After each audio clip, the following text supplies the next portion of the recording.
It is Thursday, May 23rd, 2019, and this is the MMA Beat. Welcome, everyone. My name is Luke Thomas. I'm the host of this program. You know me from SiriusXM as well as MMA Fighting, and today, ladies and gentlemen, we have a very special panel. You know, I've been doing this show.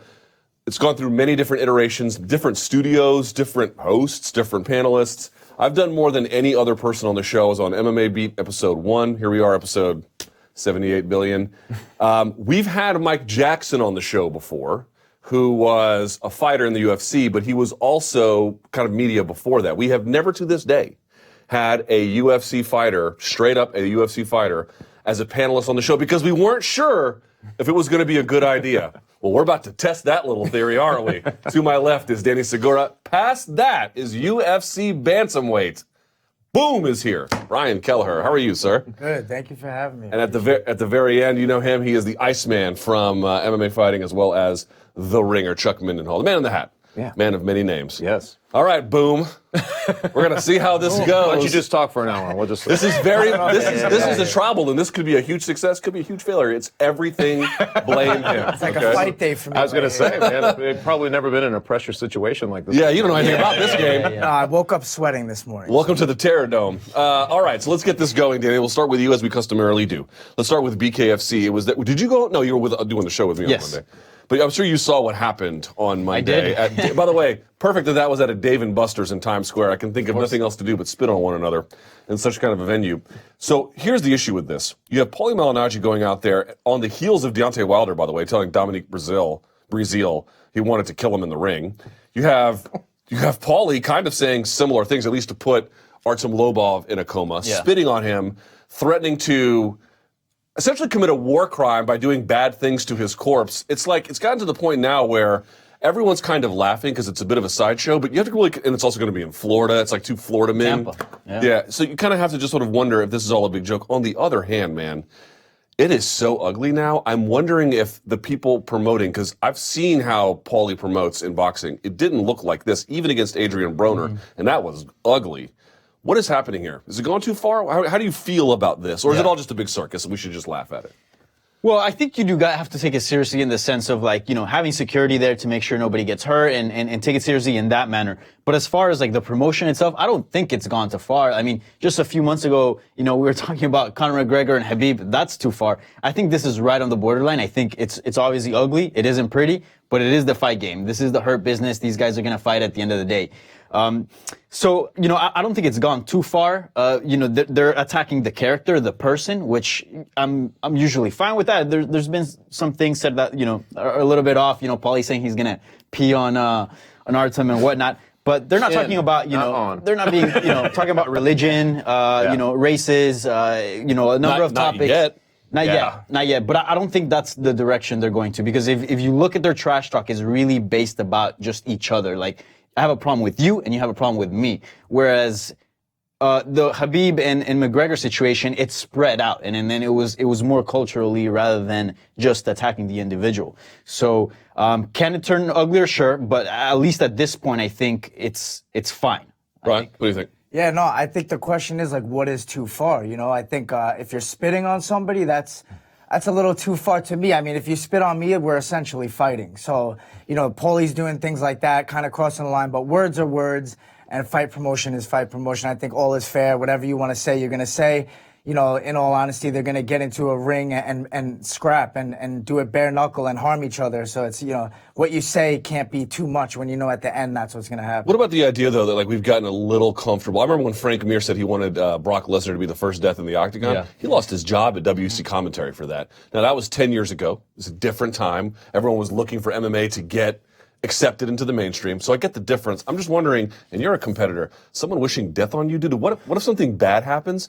Someone's going to trace that back and go, we did not take this seriously, right? Oh, yeah. I mean, that's another thing that, you know, this is escalating further and further as time goes on. It's like people are setting the bar higher and higher. Like you said with Conor and Khabib, it got so out of hand with racial comments and religion and stuff like that. I feel like now that sets the bar for other people to think, oh, okay, like we can go this far with it. It's funny because it's almost like Paulie feels like he's in a sideshow, like you mentioned. I feel like he believes he's in a strange cameo in the gutter. He's going to some other place to kind of carry boxing integrity, and he's going to show all these MMA fans. He's going to show this guy from the MMA world kind of what's up, And it's bizarre on that level because, like you said, this isn't the Paulie Malignaggi we've seen in the past. So I feel like he's carrying a little bit more baggage into this, which is a tell. Obviously, like he's obviously psychologically involved more than maybe he normally would be, and he's got something to prove, I guess. So it's all playing out in that sense. But man, I don't know that he doubled down. He's like about the coma and all that. They kind of doubled down. I don't want to wish harm on anybody, but if it happens, at least show all you guys. What this is real. He And I'm was like presenting it like it was a useful teaching moment. right. Exactly. That's what I'm saying. It's just it's. I guess we've kind of with the back and forth between him and McGregor, and then that you have that whole sideline going in. It doesn't feel over the top. It feels like maybe where you anticipated it might be, just given that kind of bad blood between the camps and everything. But I feel like it's only going to get crazier from here on out, man, as we get closer to this thing. Ryan, what's the worst anyone's ever tried to get promote a fight with you? Like, how far has somebody gone? I haven't had much happen to me, to be honest. I mean, I've gotten in people's faces before, back and forth, but no one said anything like really malicious to me, or I'm not like the type to talk trash, so I don't think I set it up where it's like it's gonna come back at me like that. But yeah, nothing really crazy with me. No one touched me. No one really said anything about my family or any kind of religious thing. So I haven't had struggles with that, but I think that with the Paulie thing, it's like he's so fired up, and it's interesting because he doesn't have a direct beef with Artem himself. It all came from that sparring session with Conor. It's like he's still holding on to that bitterness of that video. Yeah, and he was talking about that a lot. Yeah, Yeah. he can't let that go. He can't let it go. Yeah, he's so heated up to get back at that I think this fight is all about that moment. Yeah. This fight is really. I think that's exactly correct, Danny. This fight is like. We don't really know what happened in the sparring. We saw that little tiny thing. Was it a knockdown? Was it a knockdown? He says release the whole thing. Yeah. I don't think it's fair to call Conor a front runner, but I think it is fair to say he's much tougher in the early parts of a fight than the later parts. This is Paulie trying to drown that memory in the bathtub and set a new one up.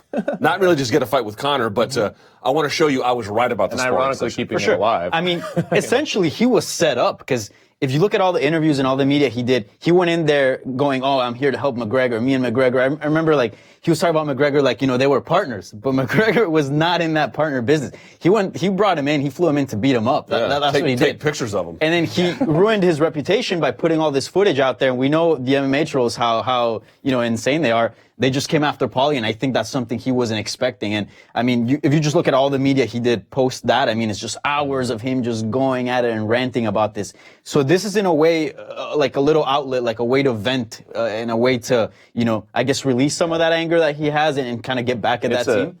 Yeah, very sweet wheelhouse for the bare knuckle organization to find, because they basically are taking a vendetta that's very alive in a fight community and saying, we're going to find some resolution by bringing these two guys together. What better way to do this? Yeah. They have way more attention on this fight than they could have possibly had if they had 50 of the way they were going, the fight cards that they're putting together with some names on them, but, there's no real beef. This is the kind of thing they need to find, like vendettas that can play out almost on a sideline. Yeah. You know what I mean? And this is tailor-made for Bare Knuckle FC, because say Bare Knuckle FC wouldn't exist, Bare Knuckle boxing wouldn't exist, and it'd just be UFC and boxing. If you put Paulie Malignaggi and Artem Lobov in a boxing match, you probably know who's going to win. If you put them in the UFC in an MMA fight, there wouldn't be that intrigue because who's going to win as well. But this is right in the middle. There's clinching. Forget about the storyline and the beef. Just the fight itself. It's actually intriguing. It's actually, you got an active fighter, but that's not really a boxer. And then you got the clinch aspect of it. So just from the fight perspective, it's actually a really intriguing bout. This is tailor-made for that organization. It's funny. I was thinking about it. What the highest selling pay-per-view in UFC history had the promotion that all of us were like, that got a little far, right? So it was obviously Habib versus McGregor, 2.5 million pay-per-view buys. This fight, I don't know what it's going to do because it's kind of. How much is it? I don't know. Okay. I don't know. So that's, again, price point. What's it going to be? Yeah. Florida's making them wear gloves that have no knuckles, but they have to have gloves, which is like the most Florida dumbass thing I've ever heard in my life. So there's that. But I was just thinking about this. I remember, some bare knuckle. Yeah, moderately partially bearish. bare knuckle. Bare wrist. Bare wrist. I was thinking about it 10 years ago. I remember when the UFC was promoting itself and promoting its fighters. They were like, these guys have accounting degrees and they're college graduates. And that was fine for a respectability notion. But to promote a fight, this is the best that BKFC is probably ever going to do. And the best the UFC ever did was super ugly. I'm not saying this is historically crazy. I think everything goes in cycles. But it is kind of alarming, Brian, right? That, like, we knew ugliness sold. But I don't know that there's a breaking point. Like, oh, you think, oh, ugliness sells up to a point. I'm not sure about that. Ugliness seems to sell as long as you just keep up the ugliness. True or false? No, it's true. It seems like in this business, there's like no laws. You know what I mean? Like, it's just like, do whatever you got to do to make this sell.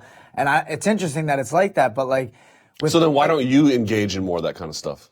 If you know it works. I think it has to be somewhat in you. You know, it's kind of in your personality to let loose and say crazy things. And when you do stuff like that, you have to back it up. You know, I always admire someone who goes so far to say, you know, a lot of cocky things and preach things that, you know, you got to go in there and now back that up, and that's on your shoulders, you know. And I think for someone like me, I don't really want that on my shoulders, that extra pressure. I don't want to put that out there and then be thinking, what if now? What if I don't do that? What if this doesn't happen? It looks worse on you, you know, in the end. So I just choose to stay out of that kind of thing. But it's crazy how things are going when you're spitting on people and hitting them on the head with microphones. Like, I mean, it's funny stuff and it makes us want to watch it, but... And you're not even, you guys aren't even mentioning the Mayweather-McGregor antics for 4 days where he's showing up like a pimp and doing all the stuff and making racist jokes. I mean, that sort of stuff. You mean the tour? Yeah, the tour. It was a 4-day tour. I mean, like, I thought that went too far at the time. I was like, this is like gratuitous. Like, this is just keeps going on. But some people loved it, man. Some people loved it. Look at the sales figures. And the sales figures for that one too. It is the most uncomfortable reality that kind of thing works as well as it does. And obviously the common theme in every scenario we're talking about is Conor McGregor, right? Because his specter will play over this as well. And I think it tells you what kind of business that guy's running. You know what I mean? Like, when he can basically just be a figure that's out there in that realm, and it still matters. Brian, let me pitch this one back to you, because Paulie said something that I thought actually was right. He said a lot of things that I didn't think made sense. So not everything. Let me be clear. I'm not saying everything Paulie said made sense. But there was one argument he made that he goes, these MMA fighters, and not all the fighters necessarily, but Artem and then the community generally, they're like, oh, well, boxers, you know, they fight with big pads and you have limited things you can do. And his point is like, well, yeah, it's not as multivariable as MMA. It's just punching above the waist. But look at the trail of bodies. Look at the trail of damage. It's much worse inside boxing than it is in MMA. And he sort of attacked the MMA community for it. I got to be honest, I don't think he's wrong. I've heard this for years from people. They're like, well, I'm not saying MMA, I don't know which one's harder, right? Yeah. But I know that there's a bit of an attitude inside MMA towards boxing that I think people think there's a sneaky suspicion it's a little bit easier and a little bit less dangerous. And the facts don't really bear that out. I think Paulie's kind of right. Yeah, I would agree with him to some extent. I think, you know, MMA fighters think that the game of MMA is harder because of the different aspects that we have to train in and use in the fight. But with boxing, you're taking a lot more shots to the head because you can't clinch up necessarily, and you can't take a guy down and hold him down or whatever. So I think with that said, yeah, we just don't know with CTE, the research though, you know, like we haven't seen what it's done to MMA fighters. It hasn't really been shown. So, you know, with boxing, it's definitely dangerous to take a lot of headshots like that and not have any other option. But you know, the gloves or no gloves. I think, you know, I don't really even think Paulie has something against MMA. I think this is just him trying to speak on behalf of the fact that he's fighting an MMA fighter, you know? Yeah. By the way, it's a candid question. Are you worried about CTE? Oh, yeah, 100%. I mean, I take my CBD oil every day in hopes that it works. I don't know, you know. You know, I know a lot of people, you know, talk good things about it, but you just never know. You know, there's not enough research on CBD either. Like, is there side effects later down the road you find from taking that every day? Right. That's negative. I don't know. But I am worried about it. You know, I've you know, been knocked out once in my career. Haven't taken much damage, you know, other than that fight, but after that, you start to rethink things, and it's hard to tune that out, you know, once you deal with that. Danny, what do you think? Does Paulie have a point? He does, and I also think that the cultures are different because in MMA, you sort of, I feel like in MMA fighters and just MMA fans have a perspective that boxers are pampered, that boxers, you know, and in a way, the culture is a little bit different in that sense. Like, for example, I've as media, I've covered, open workouts for boxers, and, it's not a bunch of dudes in a mat grappling or anything. It's usually just one guy, and that guy has like 20 dudes around him, drying the sweat off, lacing the gloves, one guy for the water. Yep. You know what I'm saying? Just really taking care of them, right? They almost feel like, and I mean this with 100% respect, like racehorses, like I know what you mean. completely treated like, like this is the guy. Whereas MMA, everybody's in there. You're in there working hard. You're in there grinding. You know what I'm saying? So there is that sort of misconception that gets lost. So this guy must not be tough. This guy has somebody drying his sweat with a towel. You know what I'm saying? But at the end of the day, boxers put in the work, man. They have to be tough to get there. Also, like, just look at Artem's record. We tease around about him being the GOAT and, being a 50-50 fighter. Whereas boxers, throughout their career until the very end, they get usually set up with good matchups, right? So I think there's cultural differences in that. But I don't think it speaks to, boxers being less tough than MMA fighters. Do you find that feeling I don't know how pervasive it is. It's not a scientific thing, but I've heard it for years. Oh, well, boxing's a little bit that. Yeah. Paulie's right to push back against that. Yeah.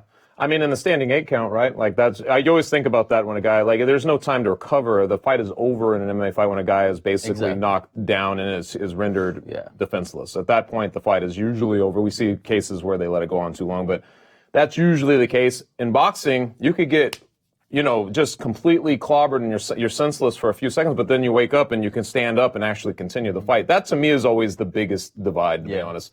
That's when because you But see also the guys, attitude on quitting. Like, folks don't realize this. Malignaggi fought with a broken jaw before, and he wanted to quit. He just didn't because he didn't want the scarlet letter on him. Whereas in MMA, like, if somebody quit, you'd be like, smart call. That was the right call. Right. Yes, that's true. That's true. And that's what he was saying about, like, tapping out. He keeps tapping and showing, like, in MMA at any point you can just lay down and tap. If you're feeling like things aren't going your way. It's kind of true. I mean, if George St. Pierre tapped strikes against Matt Serra, the best fighter ever. Yeah, if your mind's not in it and you're having a tough time and you start thinking negative in there and you're on the ground in a bad position, like, you do have the ability to make it look like, put your arm around my neck and I'm out of here, and in boxing that is something that really is, like, frowned upon, to quit, like you said, if you stay on your stool and you don't come up to try to fight and keep going. So yeah, that's a point too. Yeah, or like 100%. Amir Khan, being like, "Oh, my balls hurt, I'm out." Like, what? Yeah, there's definitely, it's easier to find a way to quit in MMA than it is in boxing. By the way, I agree. Just very quickly, I think that's a good thing about MMA. Like boxing's lack of humanity is not a positive. I mean, that's where people get hurt. When you won out, but heck, I don't want to look like an idiot, so I'm gonna stay in there an extra minute and get that extra damage. And to your point, when you get rocked in MMA, you get hit. Sometimes we see fights stop prematurely, and we talk about it, and fans complain about it. But in boxing, like, if you go down, you have the ability to go back up, and the will that you have to summon to go back in there and get back in the fight, it's ridiculous. So I think both fighters are tough. It's just different cultures. That Tyson Fury. I still think about that last fight. Yeah, exactly. I think it was the most ridiculous thing ever. He looks like he's completely out, and then I was like, back up. It's just you see that stuff in boxing, but that fight is over in MMA. You know what I mean? Yeah. Even Brazil, he was getting back up too. It was too late, but he was like trying. Yeah, after taking a bomb having exploded on his face. All right, so then let's move on to the other part of the story, which is not connected to the BKFC part, but as you alluded to, Conor McGregor going on Tony Robbins' podcast. Funny, then news breaks yesterday that multiple women have accused Tony Robbins of sexual misconduct. Good timing. I was like, perfect. In any event, forget that part. Here's the thing I was thinking about, listening to what he had said. A lot of different things. I'm not really asking any of you to weigh in on the truth value of it, but I found it to be an incredibly deft move by Conor McGregor, which they often are. Number one, he acknowledges sort of like other sports luminaries like LeBron and how they've changed his perspective on taking care of himself. Number one. That was the first one. Second of all, going on Tony Robbins' podcast, where Tony Robbins was just fanboying it up. He didn't go on a sports podcast. He wanted like a self-help guru where you can just sort of tell your side of the story. It's very Oprah-ish in that regard. So that was interesting. And then to me, like, is this the first time he's talked about the brawl at length? I think so. And he talked about it with levity and how he won in the end. But the thing that I was really thinking about was the key insight for me, Chuck. I want to go to you first on this one. What I took away from it was he realized that Habib's next fight can't be him. Habib's got to do something else. But Conor's next fight, if he plays his cards right, might actually just be Habib. He has to sit out a rotation. But if he can start to bring levity to an ugly situation and tell his side of the story and say these guys are running, and God only knows what's going to happen with Tony Ferguson and Cowboy, right? There is a way to weasel his way. I'm using the word weasel, but, find a way back in the queue. How effective do you think, and this is the beginning, it seems to me, how effective do you think this push can be? I think highly effective. Well, I'm glad to hear you say that because I honestly thought that same thing. I was like, I wasn't sure what he thought of this brawl. The whole thing, it seemed like he handled it at the time kind of like counterintuitively to like what some people might have. They might have made a big stink about it and tried to, milk the situation for all it's worth. He seemed immediately, even that night, to just be like, no big deal, no big deal. And so we finally hear him, and he does use levity, and he does mention all that stuff. He kind of starts planting seeds, which he always, he's very good at doing. I thought it was very Conor McGregor. Let's put it that way, to come in and play it that way. And I agree with you 100%. We've talked about it before. It's like, does anybody really within a fight bubble want to see that fight, and why? We've talked about it getting so dark that it's one of those things you're like, I'm not even sure I want to see that kind of energy collide again. But at the same time, what is he doing then? He's going back and he's reworking the wires behind it and saying like, well, it was all in good fun type thing. You know what I'm saying? And I think that he's that's the right approach. I think you have to somehow make it so it doesn't seem like it's like a war. Like you're going back into some dark place where everybody's going to be kind of like, ooh, the mood of this one is very dark. Get past that. That would be the first part. And then start working on the competitive side of it, because he was already planting those seeds as well. It's just saying like, it was my training. We were doing defensive. I'm an attacker. Let me try it my way. That sort of thing. He's planting all the right seeds. That's the way I saw it. Yeah, it was interesting too. Like one thing I took away from that was he mentioned his foot was hurt in training. Right. He came up with a lot of different excuses, from training the weight cut and stuff. And I think it's funny because RDA hurt his foot and had to pull out of their fight, but then he hurt his foot and he's mentioning it after taking a loss. It's kind of like one of those things you don't do. You make fun of one guy for pulling out for an injury, but then you say, I lost and this is why. Like, I had the same injury.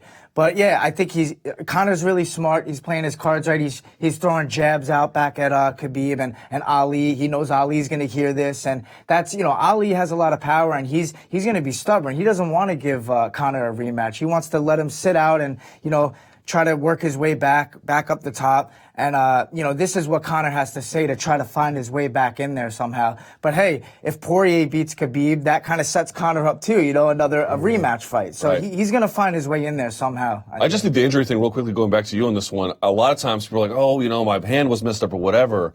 And 99% of the time people are like, ugh. And you saw a little bit of that here. But if he can turn that into, okay, here's a way to think differently about it next time. Not like he doesn't want you to dwell on the loss. He wants you to reimagine the future, which a lot of fighters don't do. They don't pivot as a way to get it back. Yeah. It might work. It might work, right? Yeah, it could for sure. I mean, he's saying all the right things. With injuries, it's like with Conor McGregor, like he's going to go in there and make a crazy amount of money to fight. Some guys are making the base pay and they're fighting for their life essentially. So if you're not 100%, you got to go in there and fight for that base pay, or let's say it's your last fight in your deal. It's not the same situation as a guy like Conor or someone fighting for, a championship where they're going to go in there with some injuries and make that big payday. Yeah. Denny? I think this was... You find it effective, what he's doing? Oh, 100%. And I think this is also not very telling about him, but also the audience. Like, the big fights happen... Casuals make the big fights happen. Conor McGregor versus Floyd Mayweather happened because the mainstream media hopped on that, and the casuals were like, "Oh, we want to watch this," But if you spoke to the hardcore boxers, and the hardcore MMA fans, people weren't about that fight. So same goes with this one. The feeling leaving Khabib McGregor was, one, this is ugly. Two, Conor McGregor got washed. And now you see Conor McGregor spinning and embellishing the storyline, which he's a master at doing so. One is stating out there, and this is all targeted towards the casuals. Well, that's why he's on Tony Robbins. 100%. Not the hardcore MMA fans. By painting to the casuals that, look, Habib was wrestling me. I was in the attack mode the whole time. He's the one not looking to fight me. He was just looking to hug my legs. He was injured. Exactly. I was injured. And then, a casual goes, yeah, why don't they stand and strike? Why don't they actually fight? Why is Habib, hugging his leg?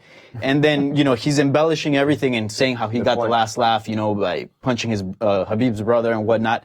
And it's just very interesting, and it's also very telling about the casuals, because if you listen to that podcast, I think there was an audience there because you could hear clapping. Yeah. we came up here after that and we're you know, talking bad about this, how ugly this is a black eye for the sport. And then you got McGregor saying, you know, his cousin tried to sucker punch me and I dodged the punch and I hit him. Left hand right down the point. And like I went on top of the cage and sucker punched the other guy and everybody's like, yeah, Conor McGregor. And Tony Robbins is cracking up. I feel like people are so detached from that because we actually get, you know, the nitty gritty, like the tweets, and we see like every single detail. The casuals are not really paying attention to that. So for them, this is just a circus. Yeah, they don't know that people use exactly. Like, I broke my foot. You know, they don't know that we've heard that in the bubble a million times. They don't know that. All they like, he has a broken foot? Exactly. Whoa, dude, we got him on the back, you know? So I think he's pulling off a Stipe card in the sense that he knows he can wait it out. He knows if he gets the casuals on board, this fight will happen. He's the master of like going like way too far, like making fun of Habib's wife. And then short time later, he's out there with the Boys and Girls of America painting fences and you know what I mean? Like he's got this ability. It's like a balance, you know, like he knows how to like, I could do 2 bad things and 1 good thing and even it out. Yeah, and how to measure like how many of the 2 bad things equal the 1 good thing or vice versa. Like he's got a real sharp knack for that. So I think it's still too early to tell like what's going to happen, but him planting the seeds like this in the way that he is, again, he's not going to get Habib next, but he might be after that. We don't know for sure, though. We also don't That's know always for sure. the way with That this deal's fight not game. final. We also don't know for sure. Or you're still waiting, right? Like what's going on? Yeah. I mean, Ali was on crazy. Monday right here in this very studio and he said nothing was signed. Nothing was signed. But although he also said that Habib was like, I'm not fighting Conor. So. Right, but how much is that like, you know, a negotiation, leverage to put, you know, get more money? I was curious too, like, what do you guys think about, like, because with Nate Diaz coming back to fight Pettis, do you think that that's somewhat of a lure for Conor, like, to kind of get him attracted, like, oh, Nate's playing ball, like, he's coming back, like, maybe I should, you know what I mean, like, just in general, I wonder if that's part of it. I don't know, but I know from Nate's side of things, from talking to people around him, like, his expectation is that he's going to win, obviously, beat Pettis. And then, bro, it's either going to be Conor or title fights, and the rest of y'all can take a hike. You know what I mean? So he's at least putting himself in the Conor sweepstakes. Is Conor doing the same thing?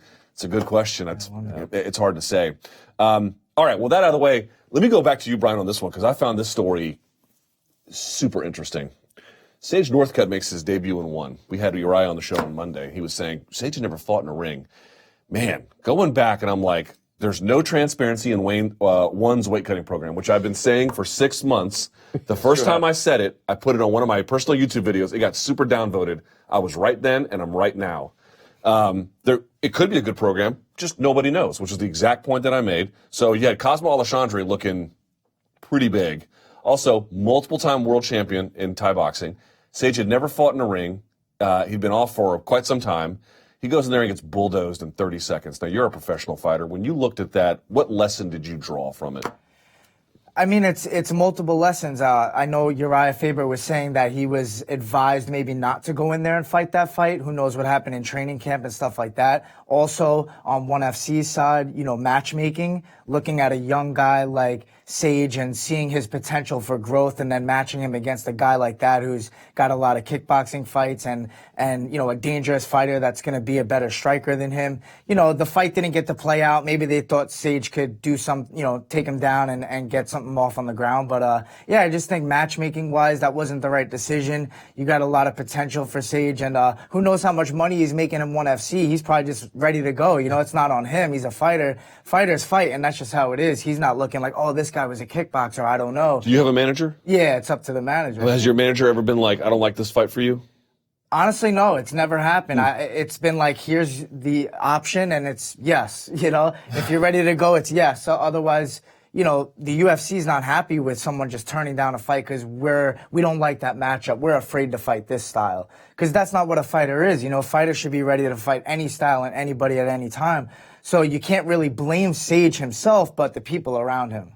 What do you think? He's had a tough time, man. I feel bad for him in a lot of ways because he came in a 9-hour surgery. 100%, and he came in the UFC under a kind of ridiculous microscope, right? I think people were kind of touting this guy before we'd really ever seen him work in the octagon. He ends up in situations where he's fighting, you know, guys on short notice and things like that. Was it the Mickey Gall? Yeah. And you know, guys like Barberina. Oh, right, that one. That's the one I was thinking of. But he ends up in these situations. They're just not advantageous for him. But he keeps his appointment. He goes in there, and then he loses these fights. I really thought going over to one championship that basically they would try to put him with a couple guys he could beat and get him rolling. Really surprised that they put him with. I wasn't sure about like this potential matchup. I wasn't sure. I was like, but it seemed always to me. I was like, that's a pretty dangerous matchup for a first fight. Mm-hmm. And then you watch the results of that, and you see him get clobbered like that, and it just strikes you as like, man, this guy keeps finding himself in the weirdest situations that a lot of fighters just wouldn't have to do under unfair kind of maybe us putting too much pressure on or too many eyes on him originally, and so he becomes that appeal. Like even what was it, Deadspin and TMZ and those types of places. They still are covering him, and it's a weird thing, man.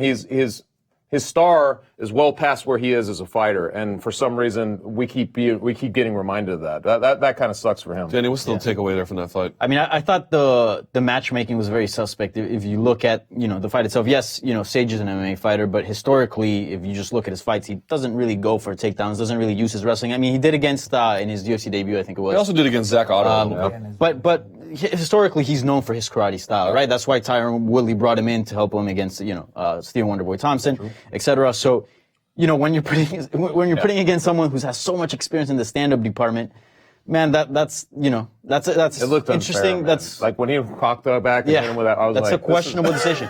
Now he's such a young guy, 25, and so much star power. But like you said, his fighting career is not playing up to that. And why would you want to take that? Like he's a model type of guy. Like he's going to get roles in movies and then. Why would you want to take that kind of damage to your face? And also, like if you got your face literally crushed, that's what happens. You got his face pulverized. Wouldn't you be scared in the future about taking shots on that side? Yeah, that's the point that I was getting to. He's so young, and his career now is hindered because of such a traumatic injury early on. Psychologically, to get over that's not easy. The next time he goes into fight, which we don't know when that would be or how long, he's going to now lose years in his prime. Mm-hmm. He's going to go in there having to be okay psychologically to deal with punching and not think, oh, this might happen again. You can't go in there gun shy. And also, I don't know if you guys remember when Josh Koscheck fought GSP and he had his orbital bone broken. He was not really the same after that. And I remember seeing him in fights, getting hit and grabbing his eye, Mm-hmm. I don't know if he would get injured, but just, I think a confidence factor, like, wait, is my eye okay, But that happened in a title fight. That happened in the peak of his career, So I'm not saying it's okay. Obviously, I wouldn't wish that upon anybody. But if something like that's supposed to happen, it should happen at that point in your career, not when you're coming up. You know what I'm saying? So, super tough injury for him. There's a couple of considerations in addition to this. Number one, it's like, as you mentioned, like, we don't know exactly how catastrophic that was. Like, a rebound is inevitable. Okay, I hope that it is. Sounds rough. Probably is, but like, I don't know that it is in terms of like healing from injury and being able to continue to do this.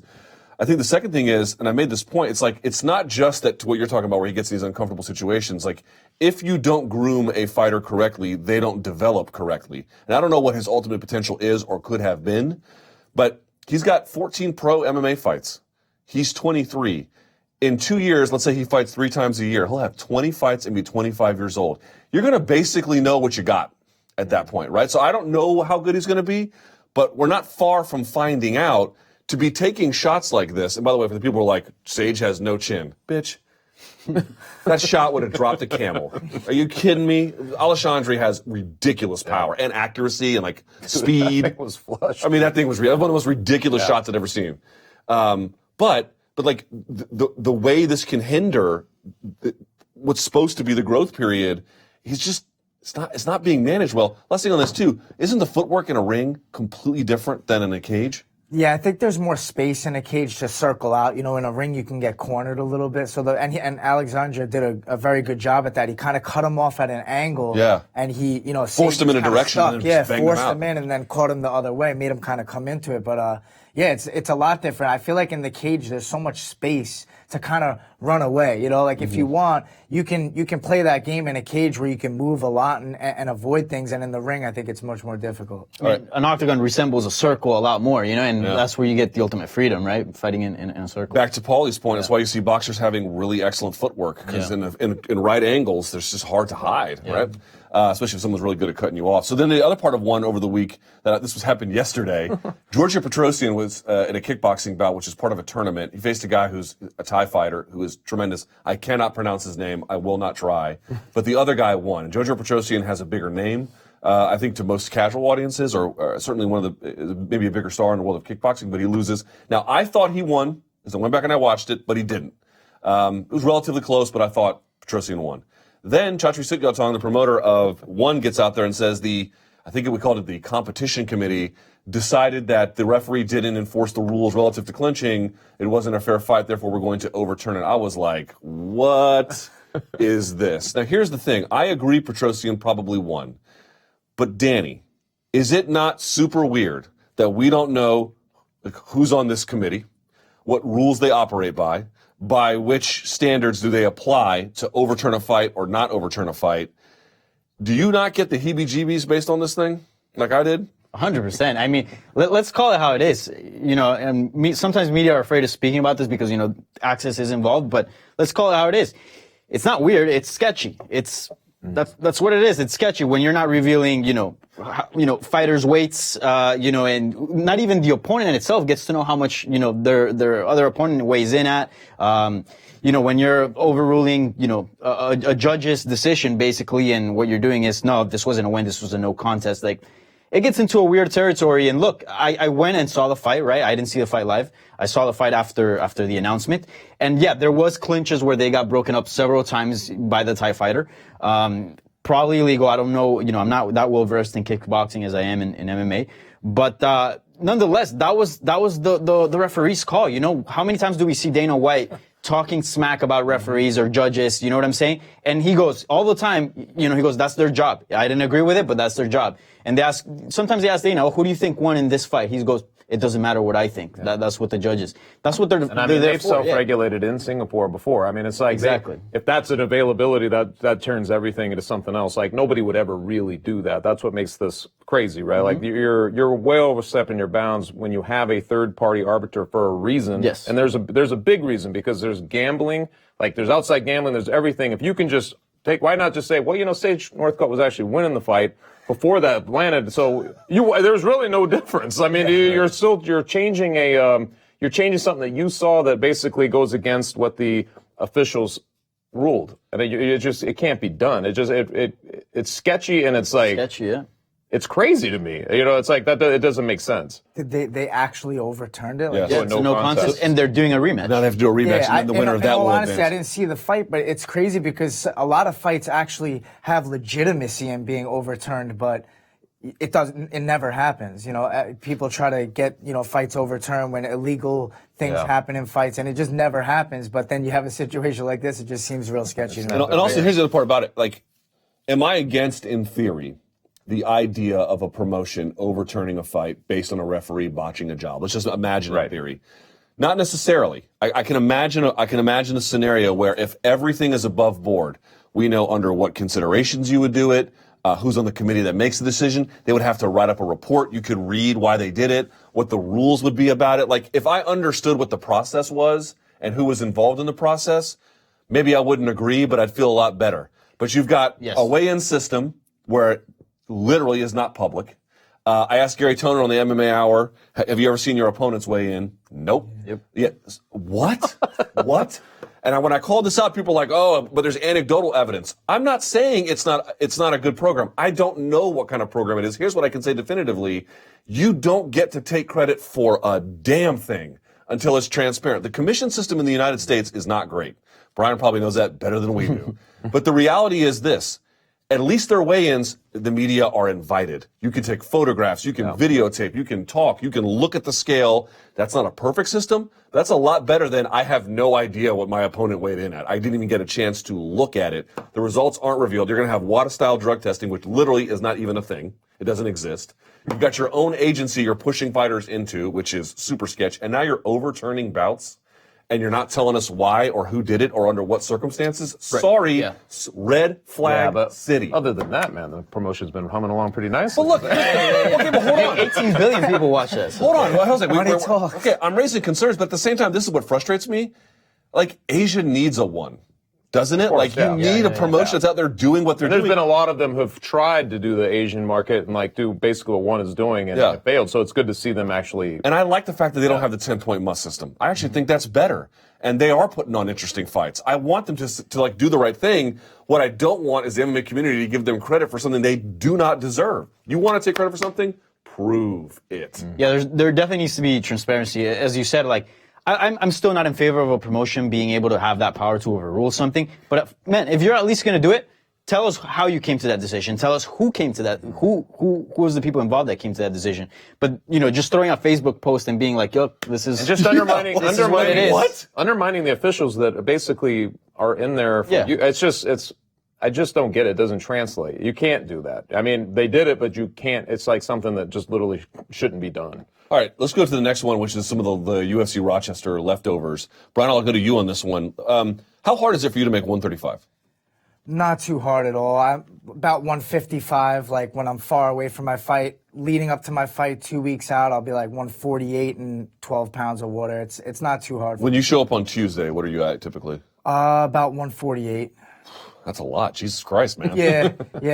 I don't get really big. I stay in shape all year round pretty much, and I don't like fall off where I gain like a ton of weight and get in the 60s. I usually stay 155 or under throughout like my whole camp. All right, so you had Kevin Lee in the main event against Rafael dos Anjos. By the way, Rafael dos Anjos, criminally underrated. We'll talk about that in just a second. But I kind of want to start with Kevin Lee on this one with you. He changes weight classes. We knew the 155 cut was hard for him. We'd seen it in person because they have public weigh-ins in the Ultimate Fighting Championship. And you could see, but seriously, you could look at this guy. He looked terrible, right? Oh, yeah. So he jumps up a weight class and he makes the weight. He looked so much better, at least on the scales. And then he goes out there and has the exact same kind of cardio problems. Guy's full of talent. What went wrong? I think that it was the way that he came out the gate hot like that. He started that fight way too fast, and he kept that up the whole way. And it was kind of interesting because at the end, when he missed that last takedown, he just kind of collapsed. Like he just hit like a wall. Like his pace couldn't be kept up any longer. And, you could say weight cut or different weight class, but Rafael dos Anjos has fought at 155. That was a very fair fight size-wise for him. And he's had better performances at 55, I feel. Even though the weight cut's so hard, he's done really well. He walked through Barboza with wrestling. So I just think that he was so diligent with the wrestling, trying to take Dos Anjos down. And I really give him the credit for his defense. He used the Kimura a lot to try to, distract him from getting takedowns. And I think Kevin Lee just got so tired after a while that he just collapsed at the end and kind of gave in. But, I thought he looked healthy at 170. I think he should probably stay there. And you never know, it could be a coaching thing, something in his camp, the way he's training. You could be training completely different for the type of style that you're going to put out there. So who's to know? But he looked all right. He looked healthy to me. To me, I agree with everything you just said. It also seems like he needs to strengthen his plan B a little bit. Like, I feel like he doesn't have a plan B. It's like he's going to do... That was my read. Yeah, it was like he goes in there with a certain game plan, and he's stubbornly going to die with it if he can't get it done. Yeah. And we've seen him power through guys and make it work, and then we've seen ones like this for guys like Rafael dos Anjos who can weather that early storm and then basically take the fight from him. It's been rinse and repeat with a couple of his fights, so... You would have liked to have seen. I would like to see him develop a plan B a little more, where you can see him make some in-fight adaptations, where he's basically, you see something different from him coming out in the second round or third round. But I think it's just he kind of fixates a little bit on what he wants to do, and it costs him because his cardio. Unfortunately, that's what keeps happening to him. Danny, what Same happened? thing. I think there's a lot of things to consider. And I got to be very careful with what I'm saying here because this is a tell the truth. Regular dude telling something to a professional elite fighter. I think technique-wise, and I've been grappling. I wrestled for 2 years. I've been doing jiu-jitsu for almost 8. I think through a lot of techniques, especially in the takedowns, he tries to power through a lot of things, and we see that. And sometimes it's effective, and you can power through certain moves. But nonetheless, it will cost you, to your gas tank at some point. You have to use frames. There's certain things that you technique-wise that you implement that'll alleviate that as far as like the gas tank goes. I also think, you know, some fighters are just cardio machines. Like if you look at Cain Velasquez, that's just the way you're born. Some guys are better built for 3 rounds. Some guys are better for 5, you know? I think Kevin Lee's probably a little better built for 3 than 5. And also, you know, I don't want to critique him too much. Dude, he fought the number 3 guy, you know, a former world champion. Yeah. He didn't get any easy fight, you know what I'm saying? I'm sure if that would have been any other welterweight, he probably would have gotten the W. So, I still think, you know, Kevin Lee is an elite fighter. He's young. There's a lot of room for growth. I'd like to see him again at 170, just how he looks. I think, you know, I wouldn't want to see him back down at 155. I think let's take another look. Look, you fought a really tough guy. A lot of people have come up short against RDA. Let's see what you look again at 170. So I had a few reads on this one. I think the Plan B one was the one I read. Like when he was against Barboza, one of the things that makes Kevin Lee so dangerous in my mind is he's got the wrestling, but he actively guard passes and he actively takes mount. Mount, I think, is a lost art in MMA.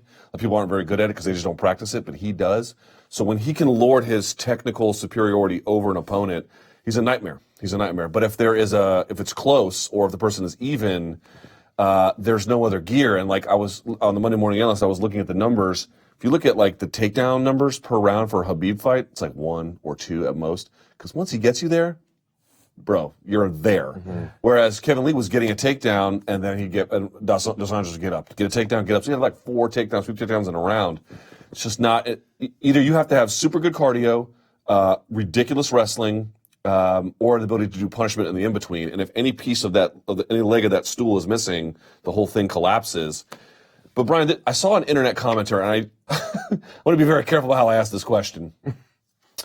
Kevin Lee is a polarizing figure. Now, I think he's championship material, but he's got some things to figure out. But one of the things they said was, Kevin Lee is better about assessing his opponent's weaknesses than he is about realizing his own. So let me ask you, 1, do you think that's true? And 2, how hard is it to assess your own shortcomings? And I don't mean to bring this up, but it is relevant. You are coming off of 2 losses. Surely you must have done some reflection about that.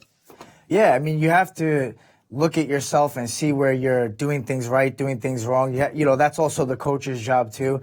But do you have like meetings with coaches? Not necessarily meetings like for strictly that, but when you're with your coach, you'll touch on that stuff. You know, you'll talk about that during training or whatnot and see, you know, when last fight this happened or this fight this is going to happen. We got to work on this. But a lot of fighters don't want to focus on their opponents that much. They want to focus more on themselves and just forget who they're fighting and what they're good at and whatnot, and just get better at every single area so that you're prepared for any situation. And with Kevin Lee, I feel like his expenditure of energy is a big thing, and that's something you can't teach. And that's why he's using so much strength, like he was saying, with everything. He's straining, you know, he's trying to get you down so much. He doesn't go to the Plan B like you were saying before, like off of the takedown. He's just holding, waiting, trying to get you down, straining it. But he doesn't go off to a single, switch back to a double. He doesn't do a lot of switching like that. And you know, I don't know if has a game plan issue or if it's, you know, the way he's training, but you know, who knows? I'm not sure. I guess what I'm asking you is after a win or a loss, do you ever go back and have a hard time figuring out like why it went the way it did, or when something goes right or wrong, you're able to be like, okay, this is why this worked, this is why this didn't?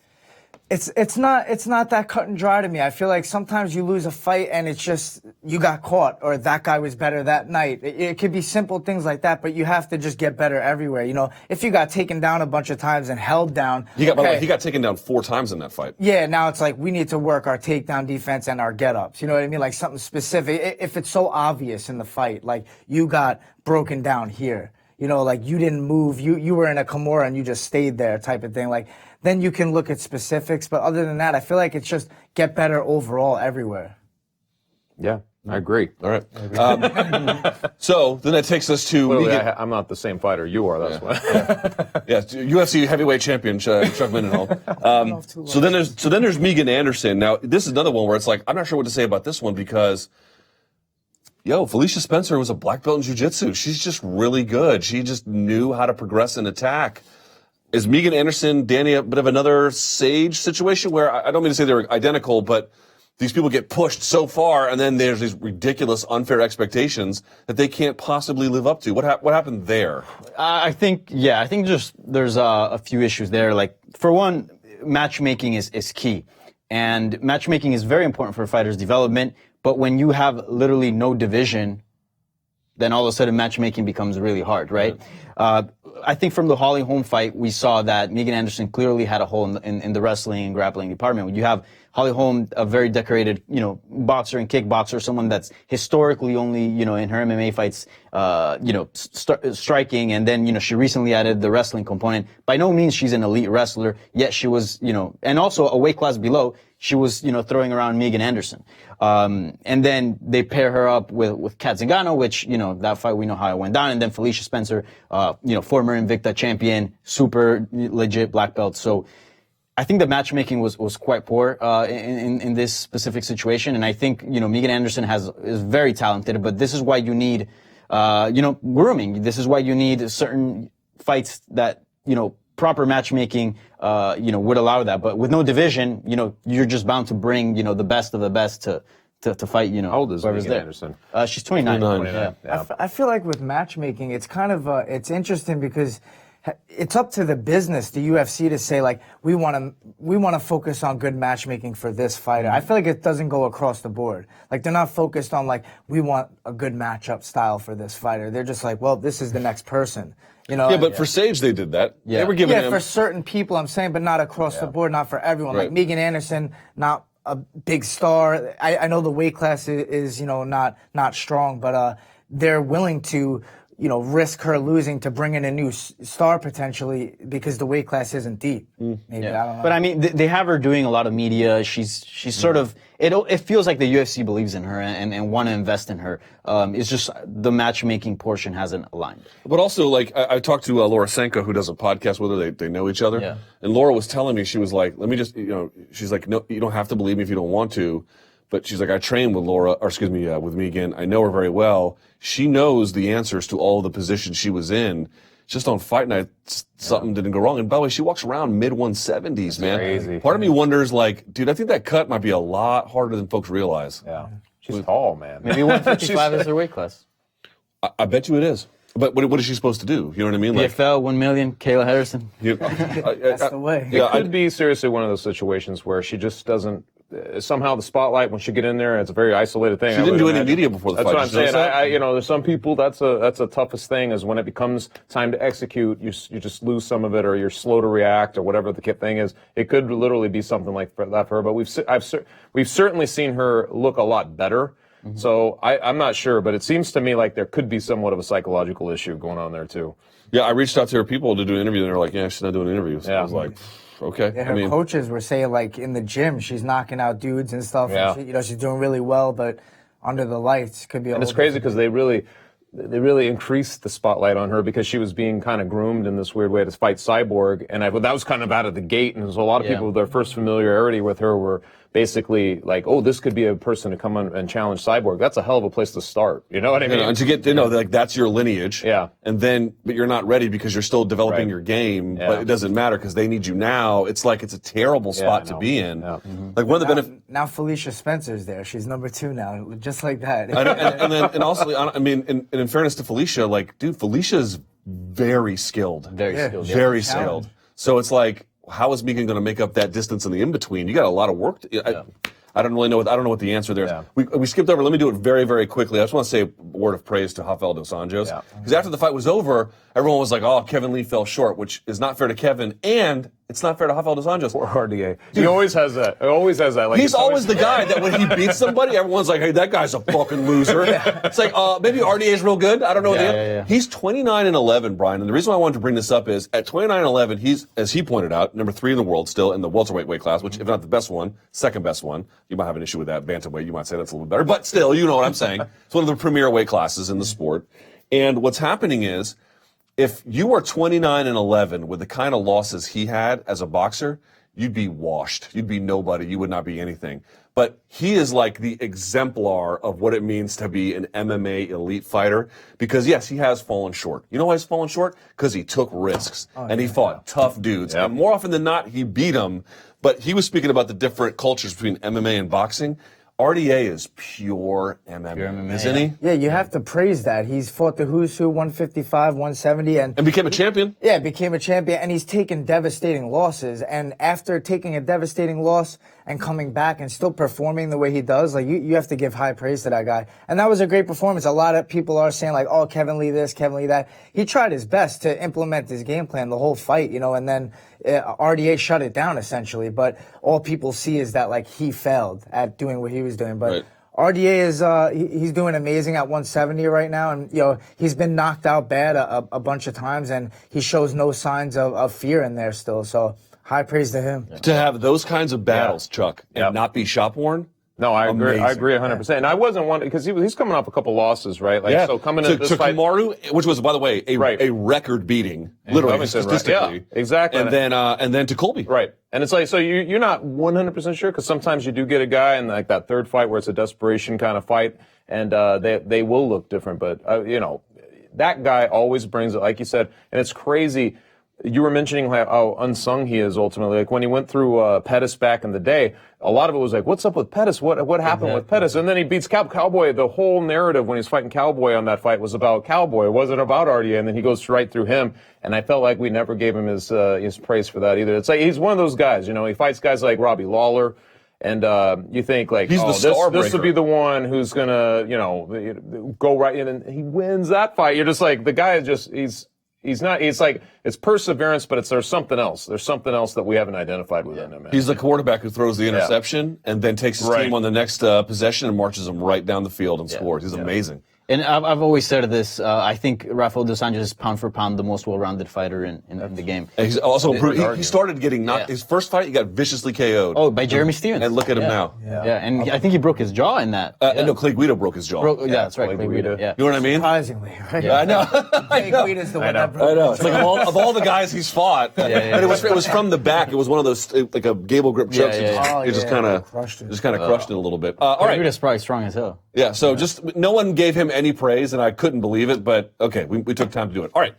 Time now for the last segment of this portion of the show.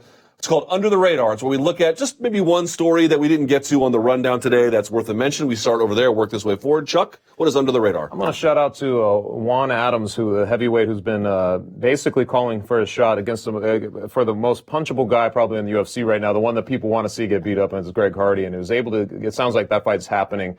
And I got to say, sometimes like you see that, a guy who wants something, they actually put it out there. It's just one of those weird lessons. You're like, dude, shoot your shot, go for the stars and that sort of thing. So good job by him.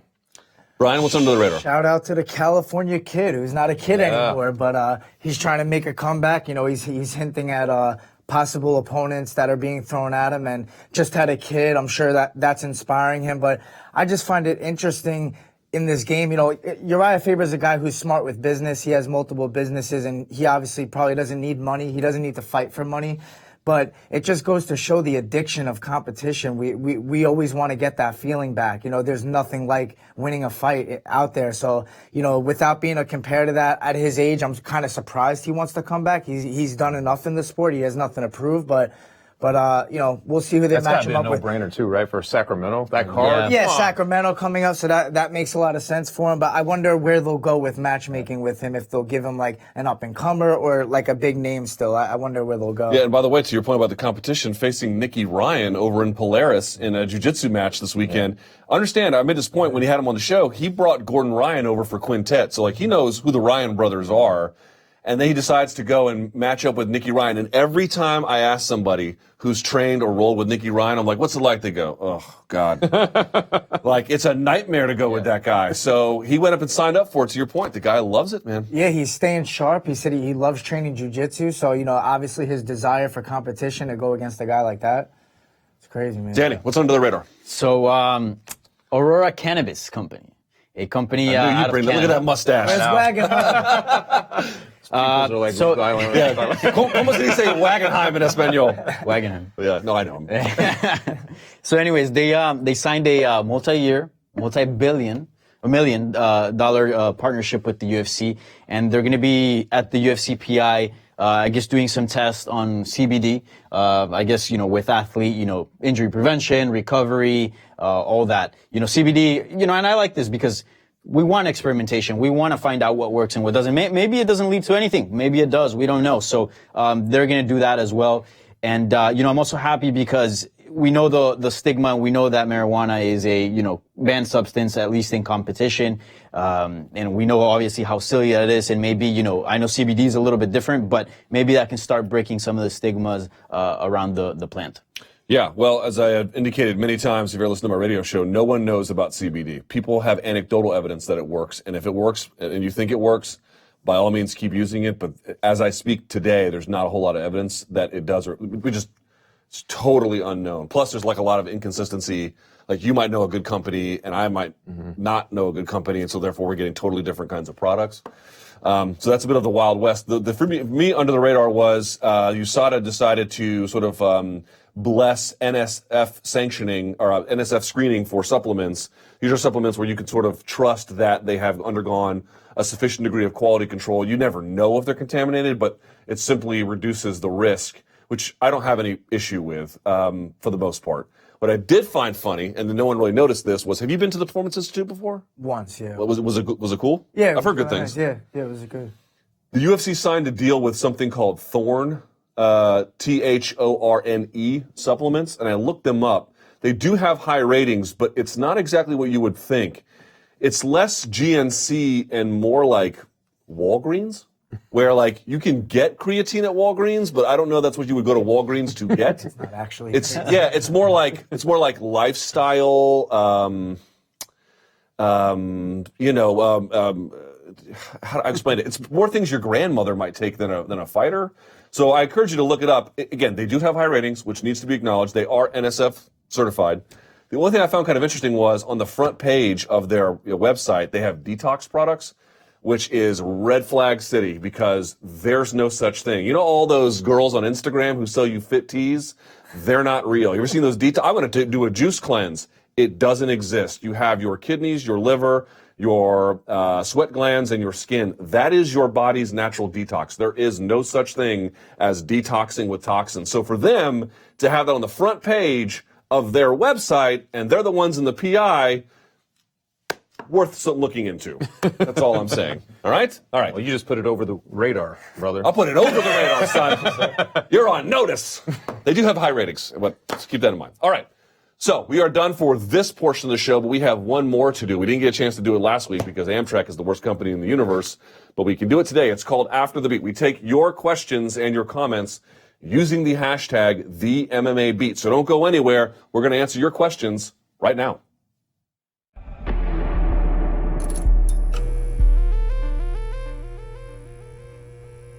And we are back. I'm Luke Thomas. That's Magnum PI to my left.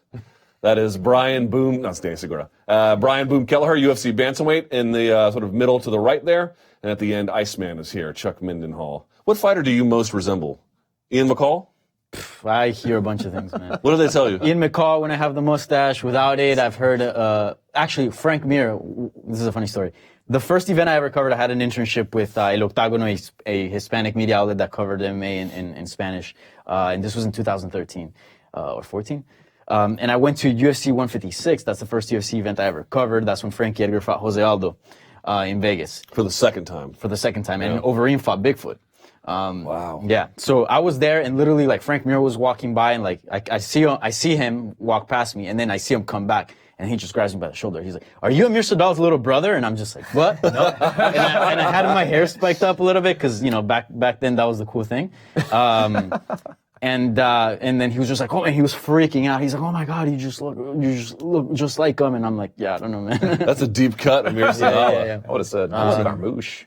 But I hear Brandon Schaub. I hear a bunch of Brendan Schaub. Apparently I have many faces. The Sadala one. I could see Sadala one I get. The Schaub one I don't get. I don't know. I think it's the nose. I don't know. Apparently I have many faces. So. You're the Latin Brendan happened Schaub. to Amir Sadala? Whatever happened to that guy? Richmond, Virginia's finest. I bet he's hanging out with Joe Silva. Yeah.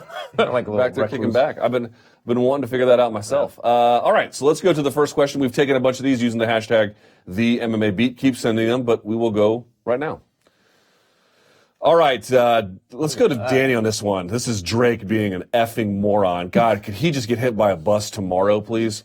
What is your opinion on trolling and heckling players in sport, especially with the issues around Drake giving it to Giannis at the Raptors game at the NBA playoffs? What place does this have in any sport? If you guys haven't seen this, he's like a popular, and imagine if LeVar Ball could rap. That's kind of, he's like, you know what he is? He's this generation's Spike Lee. Remember when the Knicks were the Knicks and Spike Lee would be down on the wood with his big glasses and just being a jackass? That's Drake. Reggie would be doing all that to him. Yeah. What do you think, Danny? Is there a place for that kind of thing in sport? If you're a celebrity, I guess you can get away with it, but should you be able to? This is a weird one because in some instances I'm like, that's not cool, man. Like, let the guys do their own thing. But for example, like, if you look at like the Brazilian fans, like just like, heckling any non-Brazilian fighter that steps out there. I don't know. As a fan, I kind of appreciate that. I think it's kind of cool. It shares something about their culture, right? And it's nice seeing somebody so passionate. In soccer, like recently it came out when, Barcelona got eliminated by was it the Spurs?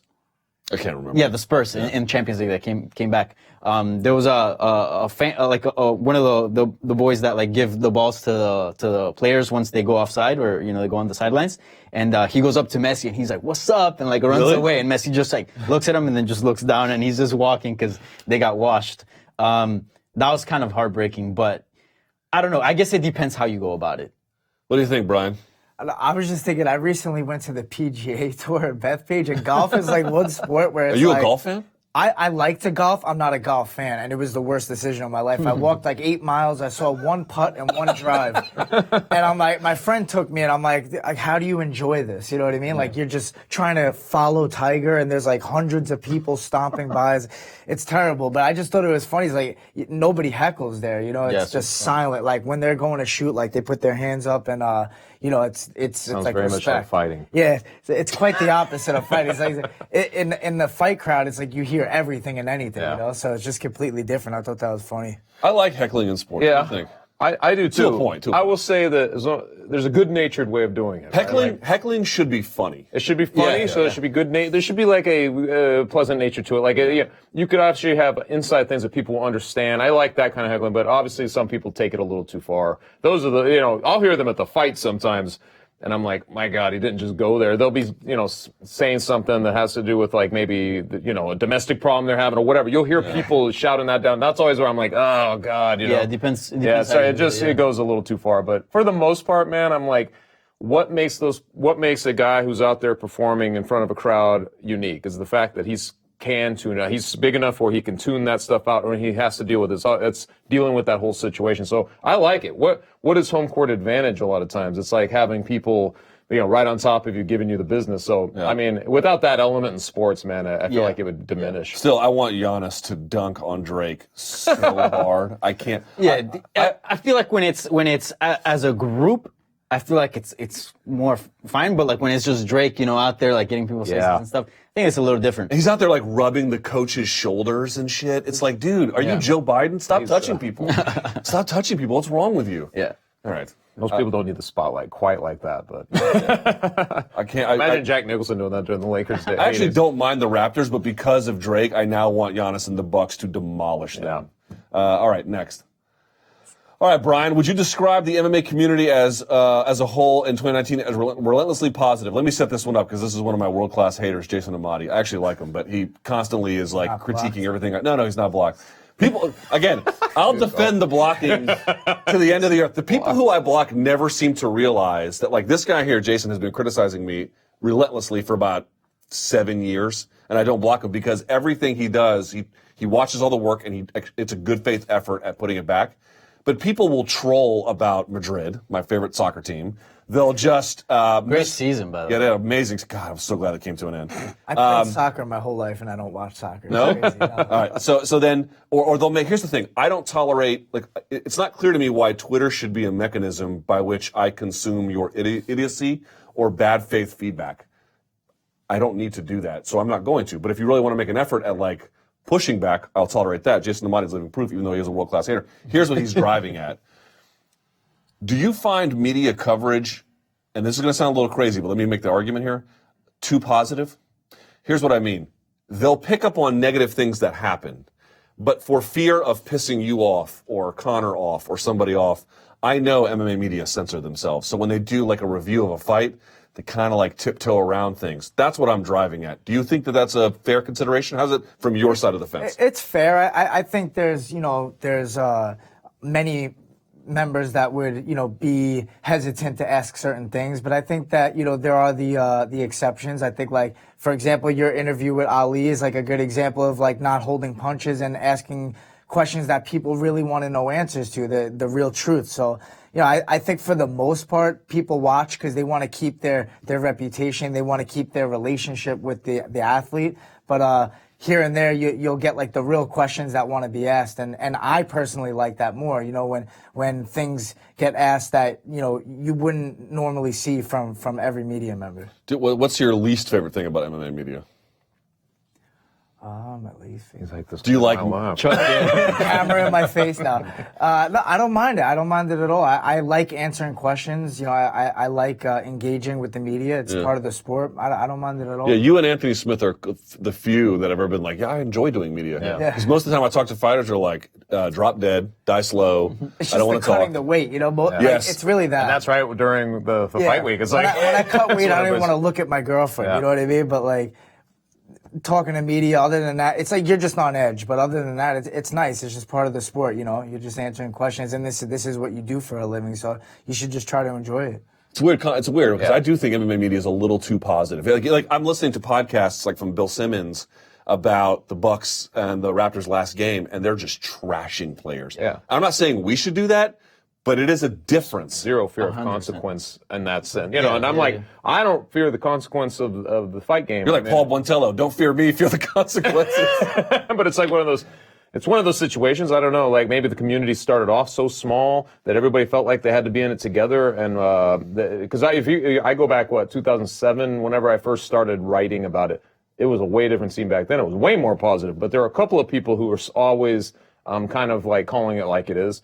But it was way more positive back then because everybody thought they were building towards something together. We're all building the sport and this, including the media. I don't see that as much, but I certainly still see on whole, especially as like ESPN moves into the space bigger and all this stuff. It's like we have to go through the same sorts of adjustments again, where there's going to be positive, like over the top positive coverage of people and forgiving of whatever little things have been going on with that fighter and kind of looking past that and talking about this over here and staying, you see that a little bit more again, I think right now than you did the last couple of years. Yeah. Why is that though? I agree with Chuck's assessment. I think it's the size of the sport. Like if you look at soccer, dude, analysts wreck soccer players all the time. They bury them. They call them, this guy might as well be dead. Like, they go crazy. Whereas MMA, it's such a small sport that everybody hears everything, that people are a little more careful with what they say. Right, because also fighters also, because it's also different because we're not just critiquing. Fighters you have no idea how sensitive they are. They are sensitive, but like it's also because you guys, it's a different nature. Like right, it's not just playing soccer. Like you're fighting someone, right? The fact of like losing a fight, it just seems a lot more significant than like losing a soccer game, right? You're also talking about a team. Right. It's a literal one they individual. share the burden. Yeah, you're sharing the burden, whereas a one person putting on line, that makes them the ultimate And vulnerable target. also it's like, look, let's say you're LeBron James, right? And you only put up 8 points. Dude, you had a bad game. Yeah. Like there's no debate about it. You sucked that game. You know what I mean? Versus if you lose, to your point, it can be a lot of different factors that happen there. You know what I mean? It's a little harder to tell, right? What's the fear though of not being like extra positive to lose a chance to interview? Let me. It's also like MMA media is so access driven, where like you're fighting, hey, we got to call Brian and before his fight and talk to him. This happens every week, every cycle. So you don't have to have everyone in the world on your Rolodex, but you generally want to have a bit of a friendly relationship if at all possible. But I can tell you, you would be shocked at the number of fighters that John Jones. No. that one, like, no, actually, that one's a little bit different. No, I know. The John Jones ones, it's like, I'm not surprised when fighters are bitter at criticism. I just thought the difference is like, if you thought what I said was critical, wait to hear what everybody else said. That was the issue on that one. But like, dude, I'll tell you off the air, couple of fighters, you would not believe the things I said. And here's the things I know, because they told me this is what it was. And I almost had to laugh in their face. I was like, you're mad at that? Yeah. You're mad at that? You don't know what to do. So I think the MMA media is like real kind of careful about that. So that's what I meant when I said relentlessly positive, because it's a hard job to do. Like, oh, you got to talk to these guys, but they don't owe you anything.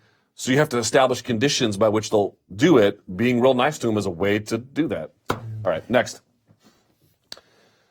Okay, Chuck, think there's any truth to the Habib GSP fight at the end of the year? Are they just putting that out there in hopes? I guess if George goes back into the testing pool, we will really know. What do you think?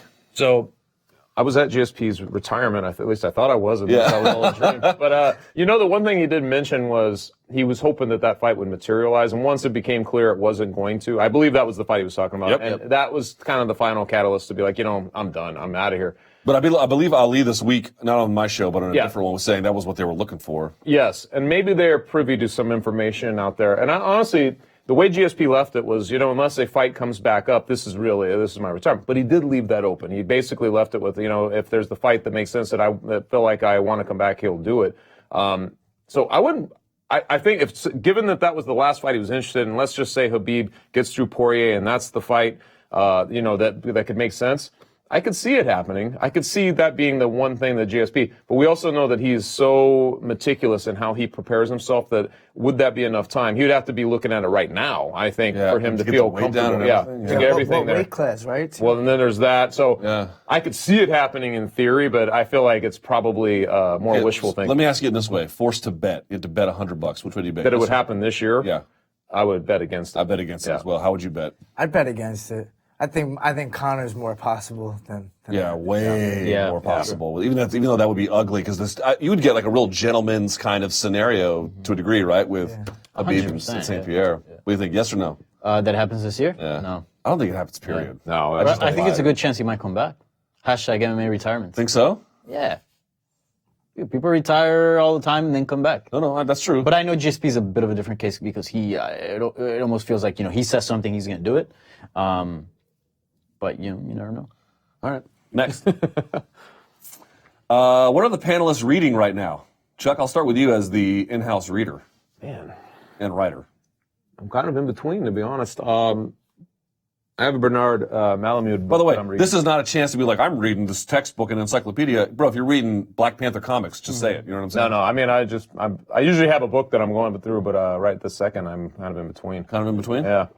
A friend let me borrow the Digital Minimalism book. For Cal Newport. Yeah, Cal Newport. So I'm starting to read that. Hey, he's amazing, isn't he? Yeah, he's great. And I saw the interview he did in the Breakfast Club, and that's actually a conclusion that I came on my own. Like last year, I went on an Instagram break for almost 2 months, and I'm not on Twitter like 24/7. Regardless, I do think there's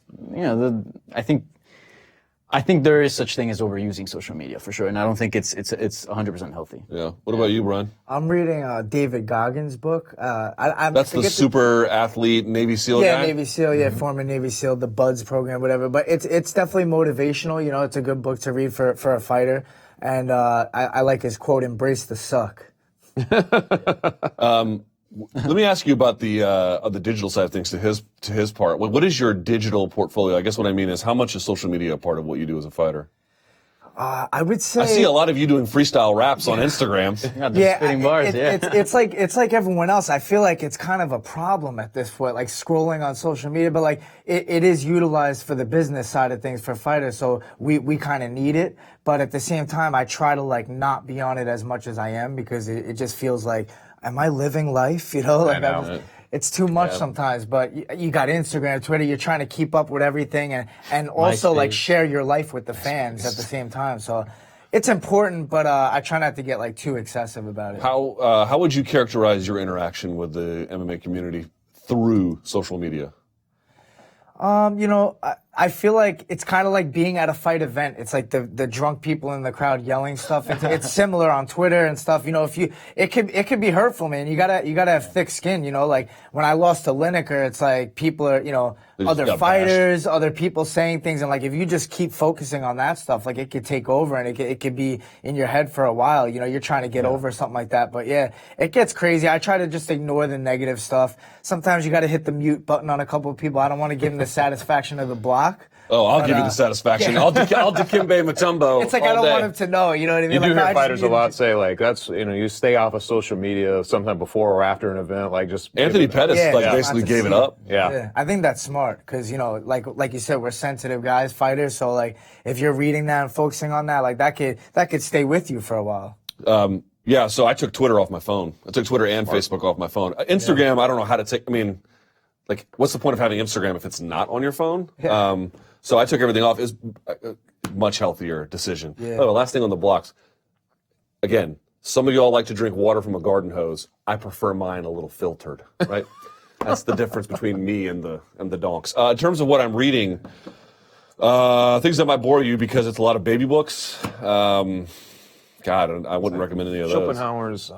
Yes, Martin Buber's I and Thou.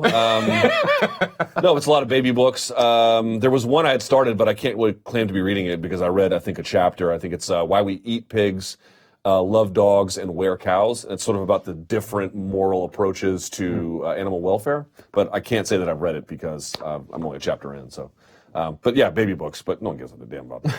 All right, next. All right, table. Can we talk about why ineffective wrestling, for example, holding a dominant position but not inflicting damage or threatening submissions, it seems to score better than landing clean strikes? Shouldn't it be more on par with just being more active / being the aggressor on the feet? Brian, why don't you feel that one first? Yeah, I think as a judge, it's hard to see and calculate every strike being landed. Whereas when you have a guy on the ground, it's just very easy to see, oh, he's on top. Like he's in a dominant position. He took him down. And now it's a time thing. Like he could be down for a minute, 2 minutes of the round. And how do you kind of judge the strikes that were landed versus that time down type of thing? I always wonder how they view that. Do you ever like when you come up with a game plan, do you ever think about those things? I feel like I actually can think about him in the fight. Like, for example, with RDA versus Kevin Lee, RDA spends way too much time back against the cage. Like, he's trying to, like, threaten Kimuras and stuff, but he's not urgently trying to get off the cage. Right. And reverse the position, because that's another position, just like holding someone down. I feel like if your back's against the cage, you're losing, pretty much. Unless, like, your elbow and, or something. Yeah, or big knees or something. Yeah, something really aggressive, consistently. But, yeah, I feel like with judging, it's like, they're definitely favoring a guy being held down for a long amount of time versus maybe the other guy landed 2 significant big strikes. Yeah. I don't know what the answer is. Anyone got a theory? No. I feel like it's come a long way. Like people understanding a little bit if there is a takedown, people are starting to understand who's dictating the tempo once it's there. Because I always go back to that Miguel Torres I think it was Demetrius Johnson, a fight that happened years and years ago. Yeah. Miguel Torres won that fight. Miguel Torres won the fight off his back, but it was like one of those rare instances. But you're like, he's winning this fight, and you're watching it. You're like, are the judges watching this? Are they really seeing it? Because if you're just sort of you're looking at it from that standpoint alone, you're thinking.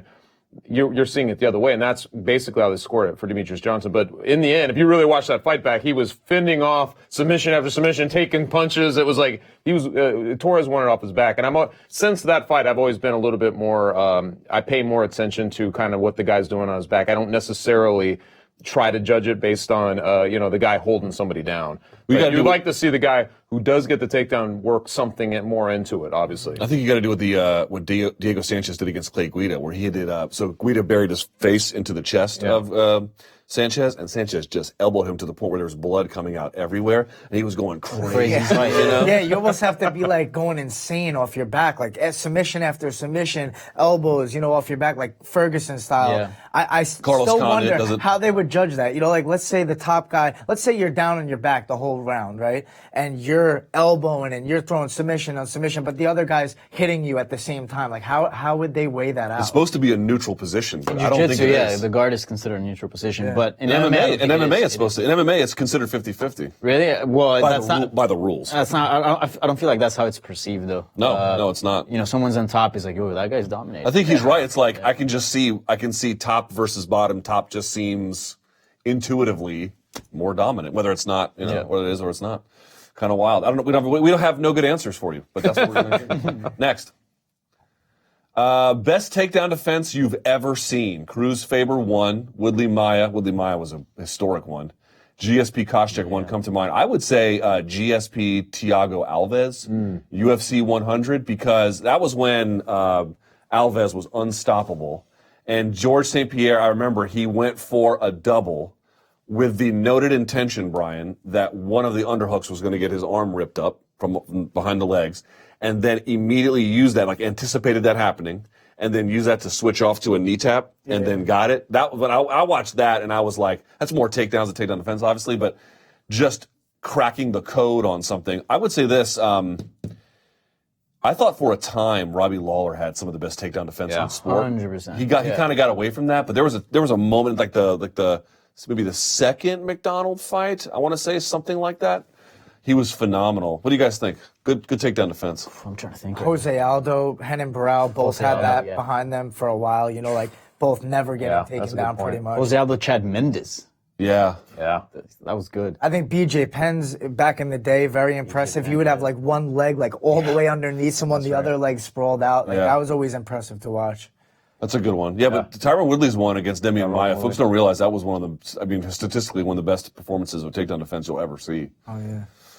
Yeah. I think right now. Is there anybody at heavyweight that's got like lights out takedown D? I guess Cormier? Cormier? Yeah, France. Yeah, right. Cormier? Cormier's got good takedown D? Of course, yeah. But I don't see too many people attempting takedowns on him. Yeah. I think Jones got him, and that was it, really. That was like, light heavy. Yeah, that's right. Fatigued, but. Yoel Romero's got pretty good takedown defense. Yeah, I've never seen. But again, who's trying, right? Who's trying, yeah. Exactly. But that's also like invisible takedown defense to borrow from exactly. Hickson I guess Gracie. what I think of when that question's asked is who's like constantly trying to avoid a takedowning and is constantly defending. And you're like, whoa, this guy's just impossible to take down. Man, I know after the show I'm gonna like be hitting myself for this. BJ Penn back in the day is a good one. Yeah. You remember the guys he was facing, well, that's what they wanted. They wanted to go to the ground with him, and he was just so. Sean Shirk could do nothing. Flexible. Yeah. Like, Yeah. Sean Shirk could do nothing. I actually had a debate on my radio show about this. So the record as it stands today, his resume, Anderson Silva's I think 34-10-1, 34-11, somewhere in that ballpark. And I thought to myself, well, I don't know if he should keep fighting, but I'm not pulling out the fire extinguisher yet. You know what I mean? It's like it's not that much of an alarm. It's not great, but whatever. Yeah. But the argument that could you do damage to your legacy? And I'll tell you this, guys, for the longest time I thought, well, I don't know how much I buy that argument because, for example, Anderson Silva's streak that he went on where he just beat everybody and didn't lose. Like, we're not going and undoing that. Like that is preserved like a mosquito in amber in Jurassic Park for almost forever, right? And he's 34-11. But BJ Penn is now 16-14 and I think 1 or 2. He's nearly a 500 fighter. At some point, dude, that's not like the end of your career. That's a huge chapter. Right. That's a significant component. And to your point, like if you didn't watch BJ Penn back in the day, it was like magnificence personified. Like he couldn't hurt the guy. He had the best jab. He had just dumb jujitsu. He could take punishment and his face never changed. Never had a mark. He must have great No skin cuts. because like he basically. Hopefully people remember that. You know, Yeah. it's what they remember, really. UFC has tried, put him in the Hall of Fame and blah, blah, blah, but I don't know. We got any more, Joe? Still need about 3 more fights, then we'll decide on that. Yeah, we haven't quite figured it out. All right, last one. If Paulie Malignaggi smashes Artem as badly as some of us think, which, by the way, I don't know what's going to happen, and I mean that sincerely. Yeah. Could this mismatch, let's assume that's what actually happens, be a very bad thing for It's bare knuckle starting fighting? from such a bad thing, isn't it? Like it's already like What do we think about left the- of all taboos. First of all, like, I don't know how you guys feel about this. Yes, Paulie, 2-time world champion in boxing, right? But this ain't boxing. And Paulie's past it. And Artem, whatever else you want to say about it, doesn't mind taking a punch and hits hard, and the gloves are small to non-existent. Like, I don't know that Paulie is going to win. I was thinking the whole time, Paulie's going to go in there and wreck Artem because, it's essentially it's bare knuckle boxing. Paulie's, an elite boxer. But then talking to Brian Campbell, he's the boxing guy, and he thinks Artem's going to whoop him. thinks Artem might beat him. His hands, right? Like his hands. And also, that's the big issue. Artem's a very good trash talker. I feel like he doesn't get the credit for that, and he's very articulate. And I love listening to him talk. But he said this. He's like, And he's a realist. He's like, yo, I'm not a very good wrestler. I'm not very good at clinch. But compared to this guy, I'm an expert. Yeah. I've been doing this. I've been doing this all my life, training this all my life. This guy hasn't. So interesting. It is an interesting. I think from a styles point, I'm really curious to see what happens. It's gonna happen, Brian. Yeah, we don't know how hard Paulie's trained either. You know, we don't know how serious he's taking this kind of fight because of his accolades in boxing and how Artem's done in MMA. He does look in shape. He definitely lost a lot of weight, you know, from what I saw from a couple months. But and I think he's so bitter about that Conor thing that he really wants to win. But yeah, style-wise, you know, Paulie's going to have way more crisp punches, I feel. He's going to be punching straight, faster. But like you said, with bare knuckle, you can't hit as hard as you usually would hit with gloves on, so that could be a factor. Also, I think Artem just needs to make it a street fight, essentially. Just go balls to the wall right off the bat. 2-minute rounds, make it ugly, and that's probably his best chance to beat Paulie. That might be enough. Yeah. I will say this. You're talking about how he wouldn't quit with a broken jaw, Paulie, back in the day. And you get a guy who's just coming off a ridiculous fight that was almost uncomfortable to watch. That was hard to watch. That was, and you're right. So that was his introduction to bare knuckle. And you think you put these two components together, it could get ugly in there, man. I feel like his face still hasn't healed. So it's funny you mentioned that. So I had Marcos Villegas in studio again on my radio show on Monday. He went to the presser and he said if you look at Artem up close, the skin around his eyes is still like pink because it's still healing. It's gonna open up. So like, easy. It's crazy. These guys after that fight with him and Brandon? No, it was the Mississippi. Jason Knight. They look like they got attacked by bears. Did they not? It's like, you ever seen those videos or the photos like 2 hikers in the woods survived a bear attack, and then you see their faces, you're like, wow, they survived a bear attack. It looks like they got attacked. He got teeth coming out of his. Artem and Jason went on a hike in the woods, and they got attacked by a bear in a mountain lion and lived to tell the story. I was like searching them on Instagram to see the healing process. Yeah. Like, I was like, how long is their face going to be damaged for? You know, I just wanted to see like how long. You ever had a bad cut from a fight or training? Never bad cut. No, I've been very fortunate in my career for how many. Let's say you don't have a lot of scars around your face. No scar tissue. Really. I never had a bad cut open up. You ever seen Nick Diaz in person? No, not in person. No. He's got a lot of the scars there. Yeah, If you stare at his forehead too much, it starts bleeding. Yeah, he's got a lot of those. Fedor, you can see it too. I had Fedor in studio. He didn't say much, and you can just sort of see like the little white lines, you know, like there on his face. Yeah. No. Michael Bisping, takedown defense. Good call against Chael Sonnen and Brian Stann.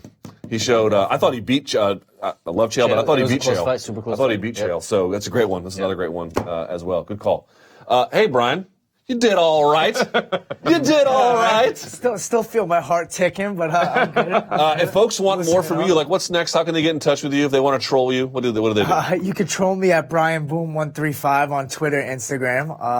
Now, you were supposed to fight in May. You had an injury. What happened, and when are we going to see you again? Yeah, I had a neck injury, unfortunately. I would have liked to push through it and fight, but I was advised by management, coaches, you know, last fight on my deal, don't risk it. You know, let's get in there 100%, which now looking back, I agree with. But in the moment, I'm like, I want to get in there. You know, I put the work in, but I feel like I could do it. But who were you supposed to fight? I forgot. I was supposed to fight Mitch Gagnon. That's right. Yeah, that was a good fight for you. Yeah, good matchup for me, good style. That made it hurt a little bit more not fighting, and having watched the fight, I think I could have done well still.